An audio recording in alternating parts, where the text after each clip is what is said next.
Salam, hər vaxtınız xeyir olsun dəyərli izləyicilər. Bugün mən sizə Güvən nəşriyyatının deməli 11-ci siniflər üçün təqdim etdiyi blok sınağından coğrafiya suallarının izahını verəcəm. Vaxt itirmədən 61-ci suala baxırıq. İki yarımkürədə yerləşən materiklərin fərqli xüsusiyyətləri.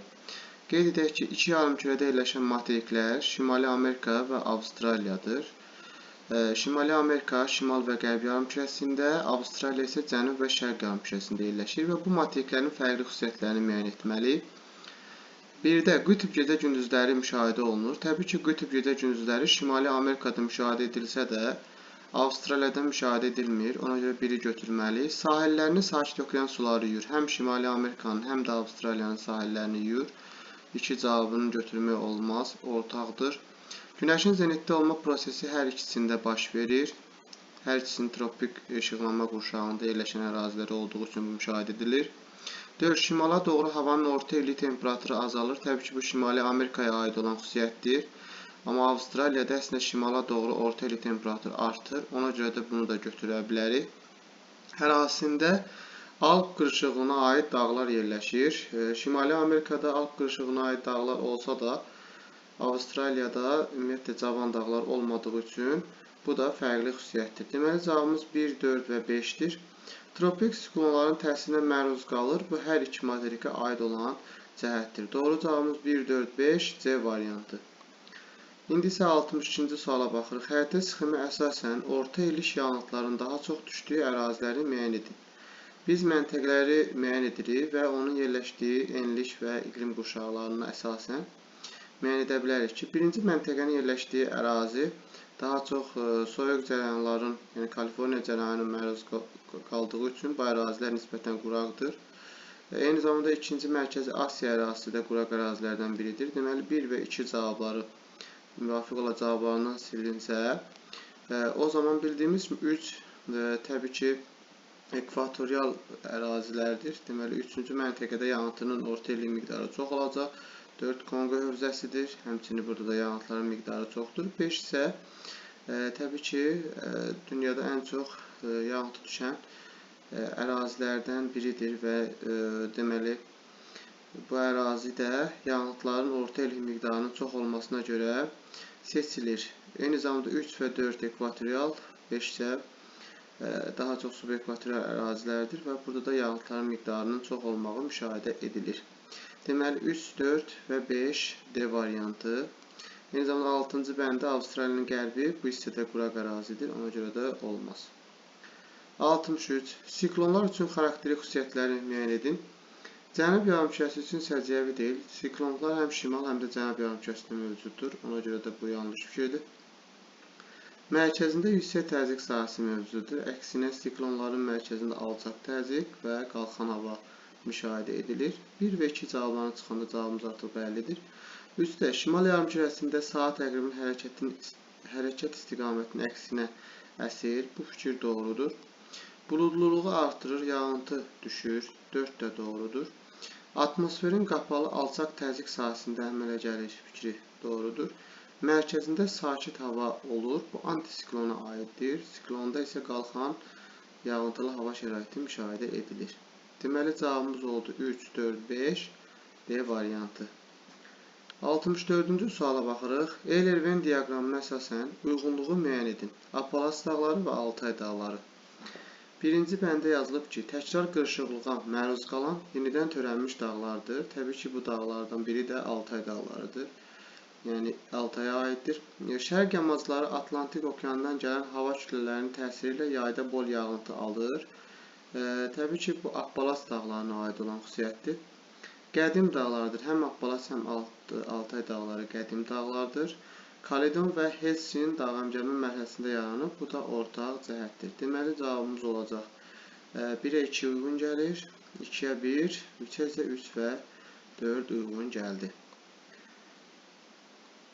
65-ci sualdan davam edir. Hansı materiklərin ucqar şərq və qərb nöqtələri qərb yarımkürəsində yerləşir? A variantında Şimali Amerikanın bildiyimiz kimi ümumiyyətlə şimal və qərb yarımkürəsində olduğu üçün deməli Şimali Amerika materikinin həm şərq, həm də qərb, eyni zamanda şimal və Cənubi ucqar nöqtələri hamısı qərb yarımkürəsində yerləşir. Eyni zamanda Cənubi Amerikada cənub, qərb və şimal yarımkürələrində yerləşdiyi üçün bu materikin də həm şərq, həm də qərb ucqar nöqtəsi yerləşir. Avrasiya materikinin də şərq ucqar nöqtəsi də qərbdədir.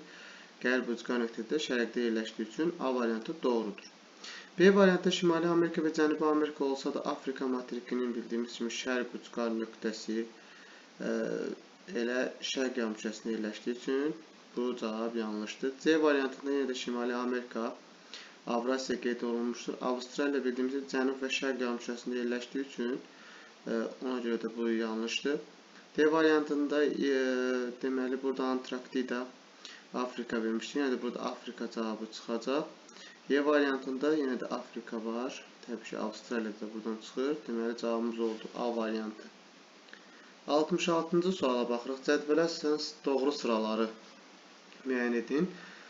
Dekan yaylası verilmişdir. Mussonların təsirinə məruz qalır və platforma sahəsində yerləşir. Bu doğru fikirdir. Meksikada fəal vulkanizm var. Bəli, orada vulkanlar baş verir və geosinkronalda yerləşir. İki də doğrudur. Anadolu yaylası şimaldan və cənubdan qədim dağlarla əhatə olunur. Anadolu yaylasının şimal və cənubunda Pont və Tavr dağları var ki, bu dağlar cavan dağlardır. 3 yanlışdır. 4. Braziliya Atlantik okeanından gələn hava kütlələrinin təsiri altındadır. Bu doğrudur və burada filiz faydalı qazıntılarla zəngindir. Bəli, dəmir filiz ehtiyatları burada zəngindir. 4 doğru cavabdır. Orta Sibir, barxanlar geniş yer. Barxanlar qum təpəcikləridir. Orta Sibirdə daha çox buzlaq relif formaları var. Bu yanlışdır.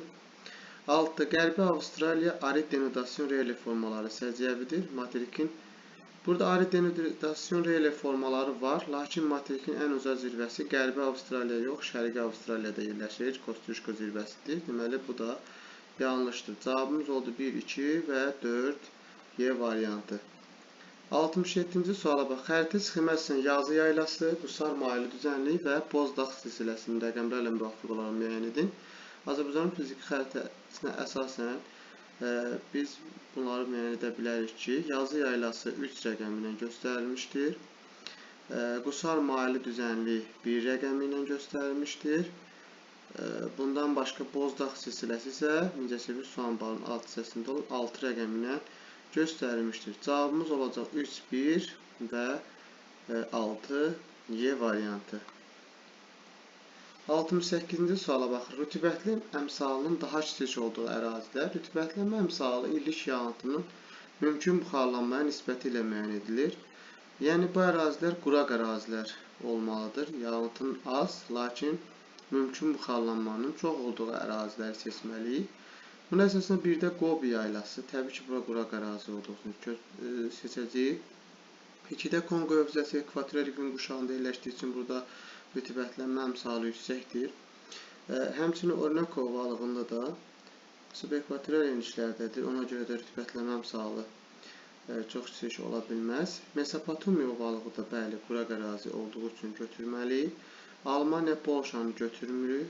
Əhəqqar yaylası isə böyük səhrada yerləşən şahid dağlardır və bu ərazilərdə rütubətlənmə əmsalı vahiddən daha kiçik olur. Deməli, cavabımız olacaq 1, 4 və 6 Y variantı.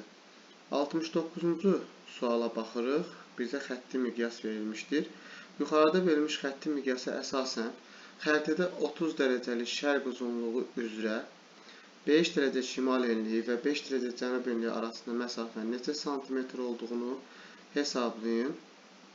Deməli, burada miqyası müəyyən edəcək, xətti miqyasa, yəni 1 santimetrə uyğun gələcək 50 kilometr. Daha sonra biz meridian üzrə hesablasaq, 5 dərəcə şimal enliyi və 5 dərəcə cənub enliyi arasında dərəcə fərqini tapsaq, yəni toplamalıyıq, 10 dərəcə edir. Meridian üzrə isə 1 dərəcə 111 olduğu üçün onu 111-ə vururuq. Bu deyilir 1110 kilometr və 1110 kilometr məsafəni 50-yə bölürük. 1110-u 50-yə bölürük və bu da cavab alınıb 22,2 santimetr. Deməli, sualın doğru cavabı B variantıdır. 70-də Turan ovalığı hansı xüsusiyyətinə görə Kür-Araz ovalığı ilə oxşar deyil? Turan A variantda platformada yerləşir. Təbii ki, Turan ovalığı platformada yerləşir. Küraraz ovalığı isə genosiyon kanalda yerləşir. A variantı doğrudur. Digərlərində keçirək. Neft və qaz ehtiyatları yayılmışdır. Hər ikisində mövcuddur.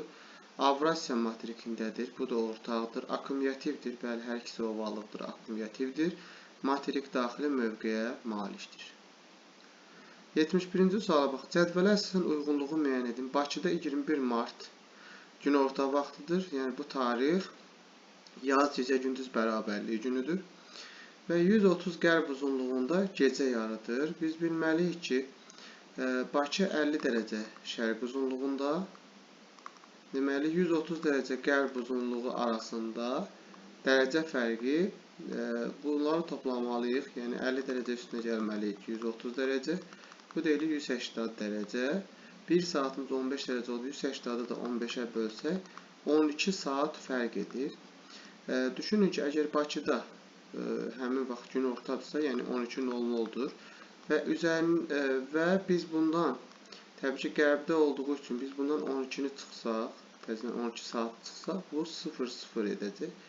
Yəni 00. Bu deməkdir ki, burada həqiqətən də gecə yarısı olacaq. Doğru cavabımız olur 1 doğrudur. Avstraliyada payız fəsli başlayır. Əslində, bəli, Avstraliya cənub yarımkürəsində olduğu üçün 21 mart tarixində Bakıda yaz olduğu üçün Avstraliyada cənub payız fəsli başlayır. Bu doğru fikirdir, lakin yanlışda verildiyi üçün götürmürük. 150 dərəcə şərq uzunluğunda günəş batıb. 150 şərq ilə 50 dərəcə şərq arasında 100 dərəcə fərq var. Bunu da 15 dərəcə böləndə 6 saat 40 dəqiqə edir. Təbii ki, Bakıda saat 12:00 oldusa, üzərinə də biz 6 saat 40 dəqiqə gəlsə 18:40 edir və həqiqətən də burada günəş batmış olacaq. Çünki günəş saat 18:00-da batırsa, bu tarixdə batmış olur bu vaxt ərzində. Deməli, bu da doğru fikirdir. 50 dərəcə şərq uzunluğu meridian boyu bütün nöqtələrdə gecə və gündüzün uzunluqları bərabərdir. Əslində bu doğru fikirdir, lakin burada yanlış verildiyi üçün bunu götürməyəcəyik. Şimal qütbündə günəş şüaları 23.5 dərəcə bucağı altında düşür. Şimal qütbündə günəşin düşmə bucağı şimal 90 dərəcə olduğu üçün həmin vaxt, yəni 0 dərəcə düşəcək. Bu yanlış fikirdir. Deməli, yanlışın altında olduğu üçün biz götürməliyik. Cavabımız olur 1, 3, 5, B variantı. 6-cı suala baxırıq, 6-cı bəndə baxırıq. Coğrafi koordinatları 30 şimal və 50 dərəcə şərq uzunluğu olan məntəqədən şaquli cismin kölgəsi cənub istiqamətinə düşür. Təbii ki, fikir versək, Bakı 40 dərəcə şimaldadır və bildiyimiz kimi coğrafi koordinatları 30 şimal və 50 dərəcə şərq uzunluğu məntəqədən şaquli cismlərin kölgəsi cənub istiqamətinə düşməz. Düşünsək ki, günəş ekvatorda zenitdədir və 30 dərəcə şimal enli isə ondan daha şimaldadır və günəş onun cənubunda olduğu üçün kölgə şimala düşməli idi. Amma burada cənub göstərilmişdir. Bu yanlış fikirdir. Doğru yazıldığı üçün götürmürük. Cavab 1, 3, 5. 72-ci suala baxırıq. Mümkün buxarlanma 1200 mm, rütubətlənmə əmsalı isə 0,4 olarsa, orta illik yağıntının hesablayın. Bildiyimiz kimi rütubətlənmə əmsalı bərabərdir illik yağıntını bölürük mümkün buxarlanmaya və burada eyni cür qayda qoysaq 0,4 bərabərlik illik yağıntı verilir 1200 mm və bölünsün burada mümkün buxarlanma. O zaman biz 0,4'ü vurmalıyıq 1200'ə və cavabımız olacaq 480 mm. Cavabımız 480 mm-dir, B variantı. 73-cü suala baxırıq. Doğru sıraları müəyyən edin. Tornado tropik siklonudur, bu doğrudur. Tayfun mərkəzi Asiyadan güclü külələrdir, xeyr. Passat ekvatordan tropiklərə doğru əsir, xeyr. Burada əks olacaq, tropiklərdən ekvatora olmalıydı. Föyün külələri isti və quru külələrdir. Bəli, dağlıq ərazilərdə isti və quru külələr föyün adlanır. Sirocco İtaliya üçün səciyyəvidir. Bəli, yerli küləklərdən biridir. Səmum daimi külək deyil, yerli küləkdir. Ona görə bu yanlışdır. Daimi küləklər, passatlar, qərb küləkləri və qütb küləkləridir. Cavab 1, 4, 5 D variantı. 74-cü suala baxın. Aliyut novu hansı tavaların konvergent sərhədində yerləşir? Aliyut novu Şimali Amerika tavası ilə Sakit Okean tavasının konvergent zonasında yerləşir. Cavabımız C variantı. 75. Buzlaq relief formalarının yayıldığı silsilələr. Buzlaq relief formaları, yəni hündür ərazilərdə, üstündə 3700 və 3000-dən 3600-dən hündür olan ərazilərdə zirvələrdə yaralanır. Bunlara əsasən biz fikir versək, A-da yan silsilə doğru olsa da brovar olmaz. B variantında Talış dağlarında belə relief formalarına rast gəlinmir. Ona görə də B-də getdi. C variantında həm Murov dağ silsiləsi, həm də Zəngəzur silsiləsi. Bəli, bunlar Çi Qafqazın hündür silsilələri olduğu üçün bunlarda buzlaq relief formaları yarana bilər. D variantında Talış dağları çıxır. D variantında isə Ləngəbiz və Dərələyəzdə belə relief formalarına rast gəlinmir. 76. Su, erozyon və akkumulyativ relief formaları müəyyən edin. Təknəvari dərələr buzdağın yaratdığıdır. Bedland, yəni gilli torpaqlara əsasən yararsız torpaqlardır. Xeyr, buna aidiyyəti yoxdur. Strato vulkanlar, bunlar materik tipli tavalarda, materik tipli qabığa malik olan tavalarda baş verən vulkanlardır. Bu da aid deyil. B variantı gətirmə konusları, bəli, çayların gətirib yaratdığı akkumulyativ relief formalarına deyilir. Deməli, cavabımız B variantıdır. Gilli karslar isə takırlar adlanır. Yəni, bunda su erozyona aid deyil. 77-ci suala bax. Aşağıdakı əlamətlər hansı əraziyə aiddir? Kordilyer dağlarının mərkəzi hissəsində yerləşir. Əhatə olunduğu dağlar rütubətli hava kütlələrinin qarşısını kəsərək onu əraziyə buraxmır. İqlim quraq olduğundan bitki örtüyü kasıbdır. Bu deyilən xüsusiyyətlər variantlar var. Lavrenti yüksəkliyi, Mississippi ovalığı, Böyük Hövzə, Meksika sahili ovalıq, mərkəzi düzənlik. Deyilən fikirlərin hamısı Böyük Hövzəyə aiddir. Böyük Hövzə Şimali Amerikada bildiyimiz Kordillerin silsilələri arasında yerləşən yayladır və dağ silsilələrinə əhatə olunduğu üçün çox quraq olmağına görə seçilir. 78-ci suala mehmanə və filizçay yataqları üçün ümumi əlamət. Bunlar hər ikisi polimetal, filizçay bildiyimiz üçün Balakən, Zaqatala ərazilərində, mehmanə isə Qarabağ ərazisində yerləşən polimetal yatağıdır. A variantı doğrudur. B-də Çi Qafqaz tektonik qalxmasında yerləşir. Bu mehmanəyə aid olsa da filizçaya aid deyil. Qeyri-filiz faydalı qazıntıdır. Xeyr, bunlar filiz yataqlarıdır. Qarabağ silsiləsində yerləşir. Fikir də filizçaya uyğun gəlməz. Vulkanogen köçmə suxuların geniş yayıldığı ərazi. Bu daha doğru deyil. 79. Doğru fikri müəyyən edin. Baş Qafqaz silsiləsi Baba dağdan cənub-şərqə doğru tədricən yüksəlir. Baş Qafqaz silsiləsi Baba dağdan cənub-şərqə doğru tədricən yüksələ bilməz. Əslində alçala bilir, yəni alçalır. Yəni A fikri yanlışdır. Yüksəlmir, alçalır. B variantı Talış dağlarının yüksək zirvəsi Brovar silsiləsində. Bu yanlışdır. Talış silsiləsində olmalıydı. Kömürgöy və Qızılyurdu zirvələridir. C variantı Gəyin və İncə düzləri Naxçıvanın arazboyu düzənlikləridir. Xeyr, bunlar aşağı arazboyu düzənliklərdir. D variantı Böyük Qafqaz dağları Çi Qafqaza nisbətən daha az parçalanmışdır. Əksinə Böyük Qafqaz dağları çox parçalanıb və daha hündürdür. Y variantı Zəfər zirvəsi Baş Qafqaz silsiləsində yerləşir. Bəli, Zəfər zirvəsi 4301 metr Baş Qafqaz silsiləsində yerləşir. 80-ci suala baxarıq. Aşağıdakı fikirlərdən hansı Qərbi Avstraliya yaylası üçün doğru deyil? Səthi bərk suxurlarla örtülüdür. Bu fikir doğrudur.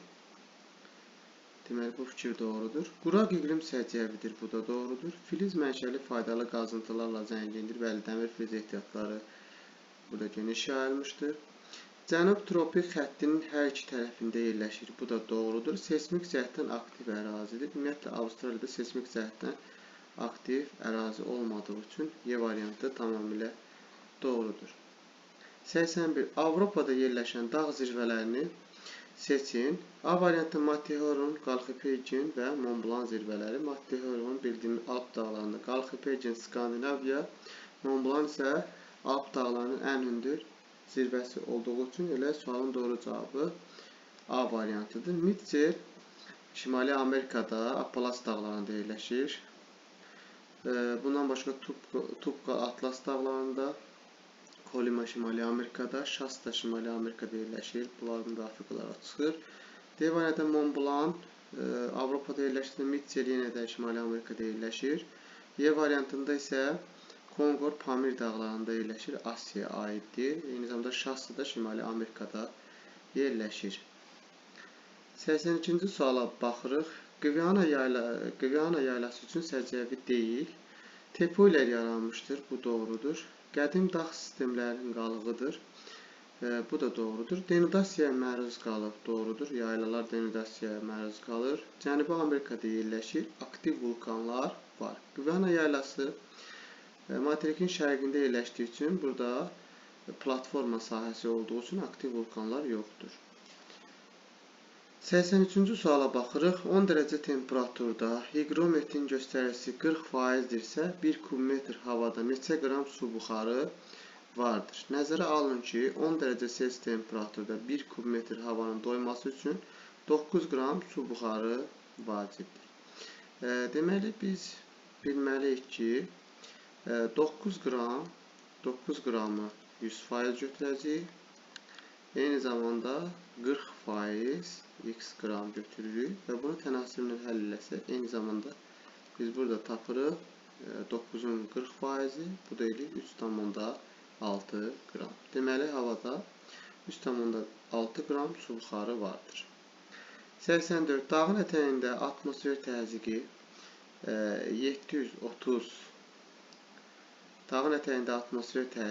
730 mm-dir və zirvəsində isə 530 mm təzyiq vardır. Zirvədə havanın temperaturu qeyd olunmuşdur. Burada havanın temperaturu 5 dərəcə Celsius qeyd olunmuşdur. Ətəkdə temperaturu tapmaq tələb olunur. Ətəyin temperaturunu tapmaq üçün əvvəlcə zirvənin ətəyi arasında olan hündürlüyü tapmaq lazımdır. Əvvəlcə burada təzyiq fərqini tapsaq 200 mm. Bilirik ki, hər 10 mm-dən, yəni hər 10 metrdən 1 mm dəyişir. O zaman 200-ü 10-a vursaq, bu da eləyir 2000 metr. Deməli, bunlar arasında 2000 metr hündürlük fərqi var. 1000 metr hündürlüyə qalxanda 6 dərəcə Celsius temperatur aşağı düşürsə, 2000-də 12 dərəcə Celsius eləyəcək. Və bildiyimiz kimi, əgər zirvədə 5 dərəcədirsə, ətəyə doğru getdikcə temperaturu artırırıq. Yəni, 5-in üzərinə 12 dərəcə Celsius əlavə edirik. Bu da eləyir 17 dərəcə Celsius. Sualın doğru cavabı 17 dərəcə Celsius olacaq. 85-ci suala baxın. Doğru olmayan ifadələri müəyyən edin. Buludlu havada sutkalıq temperatur amplitudu daha kiçik olur. Bu doğru fikirdir. Havanın temperaturu ilə mümkün buxarlanma düz mütənasibdir. Bu da doğrudur. Qütb enliklərində səthin albedosu çox zəifdir. Qütb enliklərində əks olunan radiasiya, yəni albedo daha çox olur. Bu yanlış fikirdir. Antisiklonun mərkəzində alçaq atmosfer təzyiqi yaranır. Antisiklonda yüksək təzyiq olur. Bu da yanlışdır. Udulan radiasiyanın miqdarı səth örtüyünün xarakterindən asılıdır. Bu doğru fikirdir. Materiklərin daxilinə doğru iqlimin kontinentallığı azalır, yox, artır olmalıydı. Cavab 3, 4 və 6. 86-cı suala baxırıq. Şimal tropik xətti ilə kəsişən materiklərə aid ümumi xüsusiyyətlər. Bu materiklər Avstraliya, daha doğrusu Avrasiya, Şimali Amerika və Afrika materikləri hesab edilir. Mezoid qırışığına aid ərazilər mövcuddur. Bunlarda deməli mövcud deyil yazılıb. Avrasiya və Şimali Amerikada belə ərazilər mövcuddur, amma Afrikada mövcud deyil. Deməli, ümumi cəhəti olmadı, bunu çıxdıq. Passat küləklərinin təsirinə məruz qalıb hər üçü. Fəaliyyətdə olan vulkanlar həm Avrasiyada, həm Şimali Amerika, həm də Afrikada mövcuddur. Üçü götürür. Neft və təbii qaz yataqları da hər üçündə var.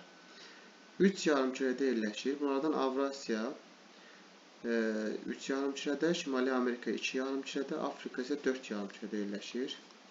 Ekvator xətti ilə kəsişənlər isə ancaq Afrikadır. Digərləri kəsişmir, ona görə ortaq ola bilməz. 2, 3 və 4. 87-ci suala baxırıq. Kondensasiya nəticəsində yaranır və sublimasiya nəticəsində yaranır. Kondensasiya nəticəsində yaranan yağıntılara yağışı və şehi deyə bilərik. Sublimasiya isə ayıdır dolu, qar və qrov. A-Y, B, C, D uyğun gəldi. Situasiyaya baxırıq. A dağlar litosfer havaların toqquşma sərhədində subduksiya zonasında yerləşir. Bu dağlar zəlzələlərin tez-tez baş verməsi və vulkanların püskürməsi ilə fərqlənir. Ekvator xətti ilə kəsişən A dağlarında mütləq hündürlüyü 6000-dən çox olan zirvələr var. Bu dağlarda nəhəng mis qurşağı yerləşir. A dağların meridional istiqamətdə yerləşməsi aid olduğu materikin iqliminə böyük təsir göstərir. Söhbət And dağlarından gedir. Deməli, dağların adı And dağlarıdır. Buraya yazırıq And dağları. Bundan başqa bu dağların yerləşdiyi materik Cənubi Amerika. Bunu qeyd etdik. 80. A dağların yerləşdiyi materikin ərazisinə yağıntıların düşməsinə hansı okeanın rolunun daha böyük olduğunu və materikdə ən quraq ərazinin adını yazın. Təbii ki, Cənubi Amerikanın şərq hissədə Atlantik, qərb hissədə Sakit okean tutur. Sakit okeandan gələn hava kütlələrinin qarşısını And dağları kəsdiyi üçün daha çox Atlantik okeanın təsiri var və şərq hissədə daha çox yağıntı düşməsinə səbəb olur. Materikdə ən quraq ərazi isə qərbdə yerləşən Atakama səhrası hesab edilir. Atakama səhrası. Deməli, 90-cı suala baxırıq. A dağların hansı iki tavanın subduksiyası yerləşdiyini və hansı qırışıqla aid olduğunu müəyyən edin. Deməli, And dağları Nazca və Cənubi Amerika tavalarının toqquşmasında yerləşir və qırışıqlıq olaraq isə cavan dağlar olduğu üçün Alp qırışıqlığına aiddir. Sualların izahı bu qədər. İzlədiyiniz üçün təşəkkür edirəm.